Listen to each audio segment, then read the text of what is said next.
8h39, c'est l'heure des 4 vérités. Bonjour Thierry Curtet. Bonjour Damien. Ce matin, vous recevez Adrien Quatennens. Adrien Quatennens, député, la France Insoumise du Nord.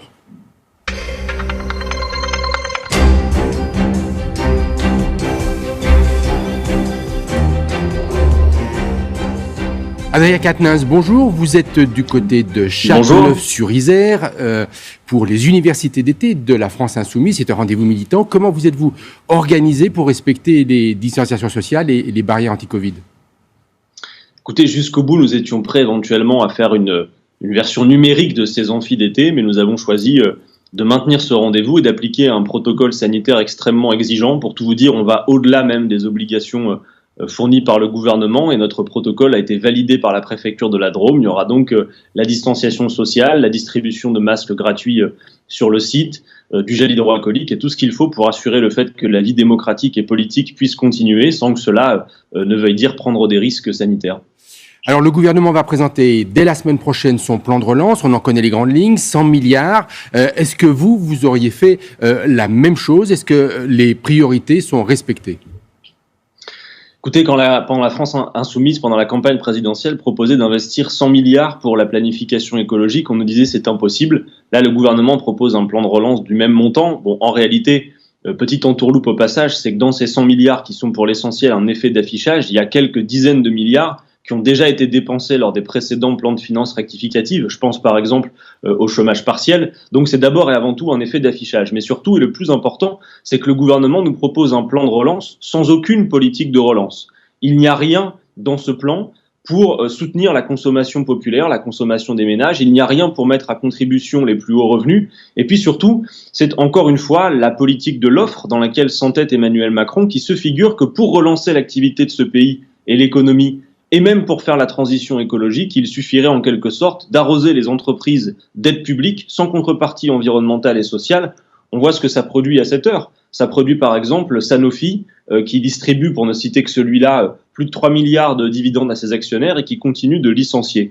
Nous considérons qu'il n'y a pas de plan de relance digne de ce nom. À la France Insoumise, nous avons présenté un plan de déconfinement économique et de bifurcation écologique. Il est d'ailleurs à la disposition du futur commissaire au plan, puisque nous avons compris qu'il y aurait un haut commissariat au plan, qui vise en quelque sorte deux objectifs, le plein emploi et la bifurcation écologique, les deux étant intimement liés. Et je pense que ce document est plus adapté à la situation qu'un plan de relance qui, une nouvelle fois, se propose simplement de catapulter des aides publiques sans aucune contrepartie. Cela est malheureusement voué à l'échec face à la crise sociale que nous allons connaître. Alors en matière d'épidémie, l'épidémie ne connaît pas de relâche de la pause de l'été. Elle repart. Le gouvernement rend obligatoire le masque dans les villes, dans les entreprises. Est-ce que c'est une bonne mesure ou est-ce que vous trouvez que c'est stigmatisant ? Écoutez, je me souviens qu'à l'aube du déconfinement, quand à l'Assemblée nationale, Jean-Luc Mélenchon alertait sur le risque de deuxième vague et la nécessité de planifier pour ne pas reproduire les erreurs de gestion de crise de l'entrée dans la crise, beaucoup lui riaient au nez. Et aujourd'hui, malheureusement, on voit que les indicateurs sanitaires se dégradent et que l'hypothèse, cette deuxième vague, arrive. Alors sur les masques, oui, évidemment, il faut les porter, il faut respecter les gestes barrières pour se protéger soi et protéger ses proches, protéger son entourage. Y compris dans la rue, y compris dans les entreprises. Écoutez, je pense que oui, il faut aller vers une forme de généralisation. Je comprends néanmoins que le gouvernement a une lourde responsabilité dans le fait que cette consigne passe parfois mal, puisque vous vous en souvenez comme moi, pendant des semaines, les mêmes qui aujourd'hui courent les plateaux de télévision pour faire des injonctions au port du masque étaient ceux qui nous expliquaient que c'était faussement protecteur, que c'était inutile, à l'époque où il n'y avait pas de stock. Donc le gouvernement doit planifier et notamment rendre les masques gratuits. Car si le port du masque est obligatoire, il doit être gratuit, l'État doit s'assurer de sa gratuité et de sa disponibilité. Raison pour laquelle, avec la France Insoumise, dès le 12 mai, Thierry Curtet, à l'Assemblée nationale, nous avions, par la voix de mon collègue Bastien Lachaud, déposé une proposition de loi en ce sens. Et j'interpelle sur votre antenne, comme je l'ai fait hier, la ministre du Travail, Elisabeth Borne. Elle prétend aujourd'hui mettre en place des protections pour les travailleurs à la rentrée. Et dans le même temps, elle sanctionne l'inspecteur du travail Anthony Smith qui avait été mis à pied par Madame Pénicaud, précisément pour avoir fait son travail, c'est-à-dire vérifier que les salariés bénéficient des protections indispensables face à l'épidémie. À propos de la rentrée, certains enseignants commencent à dire qu'il va falloir décaler la rentrée. Vous en pensez quoi ? Écoutez, la priorité, c'est la situation sanitaire, de manière à éviter que l'on ait à connaître un nouveau confinement généralisé qui aurait des impacts très forts, notamment sur l'économie et donc en définitive sur la vie des gens. J'observe qu'effectivement la rentrée pose question. que plusieurs syndicats demandent un renforcement du protocole sanitaire qui a été considérablement allégé. Malheureusement, on devra attendre le 26 août, si j'ai bien compris, pour entendre le ministre Blanquer, qui souvent a donné l'impression dans cette affaire d'être plus soucieux de sa communication médiatique que des consignes qui sont passées dans son ministère. Oui, il faut sans doute renforcer ce protocole sanitaire. Il y a plusieurs propositions qui ont été faites sur la distanciation en classe, sur le port du masque, par exemple, dès le collège. Je crois que tout le monde peut comprendre que la priorité dans cette période, c'est de juguler le plus possible, de contenir en tout cas la progression de l'épidémie. Nous sommes à 18 mois de la prochaine présidentielle. Jean-Luc Mélenchon va faire un discours dimanche. Il a promis, je le cite, une annonce qui vaudra le déplacement. Est-ce que ça veut dire qu'il va annoncer qu'il va être candidat à la prochaine présidentielle ?